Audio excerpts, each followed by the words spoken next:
Even though in the past there were some photo ops, very minimal work, but the real work started after 9/11. So that's the time when Muslims started to organize themselves and they started reaching out to members of Congress. They actively participated in elections. They started, doing voting drives.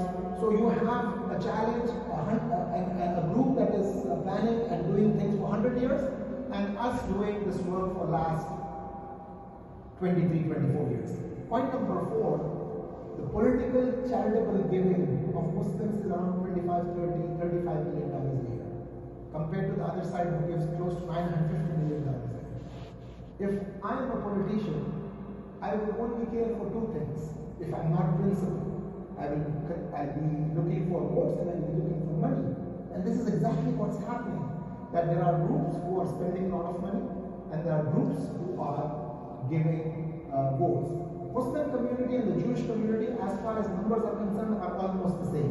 We are around 5.5 million, they are also around that number. But 82% of their community votes, whereas American Muslims, less than 1 million vote in a presidential election. Still there are people who are saying it is haram to participate in elections, it is haram to participate in interfaith work, it is haram to participate in interreligious work. If you don't talk to people of other faiths, how will they know what you think and what you have to say and what are the aspirations of the Muslim community? So Muslim community has this obligation to organize themselves. I'll conclude with what late Dr. Maher Hatoum, very well-known cardiologist, a pioneer of Islamic work in North America, originally from Egypt, settled in California with his brother Hassan Hatoum rahimahullah. These were the giants of Islamic work in North America. He said, my motherland is not where my grandfather was born.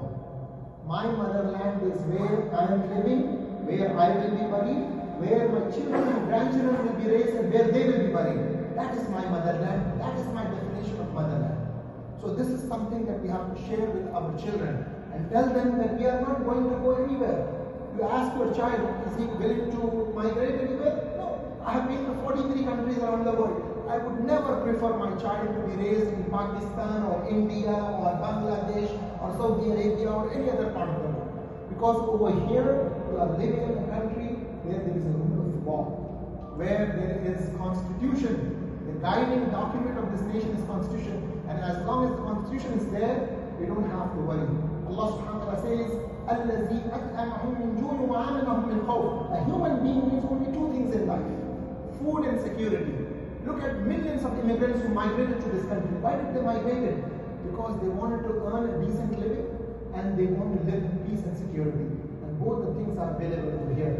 Look at Gaza, look at Palestine. They neither have food nor they have security. So we should be thankful to Allah subhanahu wa ta'ala for all the mercies and bounties that He has bestowed upon us. And we should thank Allah subhanahu wa ta'ala for His special mercy. And Allah subhanahu wa ta'ala has put you and me in a position to help others. So let's take this pledge that inshallah we will do our work with utmost sincerity and help those who are in need. As the Prophet of Allah sallallahu alaihi wasallam said, "Khayrun nasi anfa'uhum lin-nas." The best among you are those who are a source of benefit to others. So please become a source of benefit to others. Muslim Aid USA is here. If you want to go online at mausa.org, please go online and give your generous contribution. And if you cannot give any money, please make dua. As the Prophet of Allah also said, "Tabassumuka fi wajhi akhika sadaqa." Even a smile is a charity. So make dua. Ask Allah subhanahu wa ta'ala to bring smile on the faces of all those individuals who have forgotten to smile. And I ask Allah to bless each one of you. Extremely grateful to the management, extremely grateful to Fuad for having me over here. My intention was not to just come and raise money over here. My intention was to share with you the ground realities, the history of Palestine, why this place is so significant, so dear to all of us, and let's inshallah do our utmost best to help our brothers and sisters in Palestine.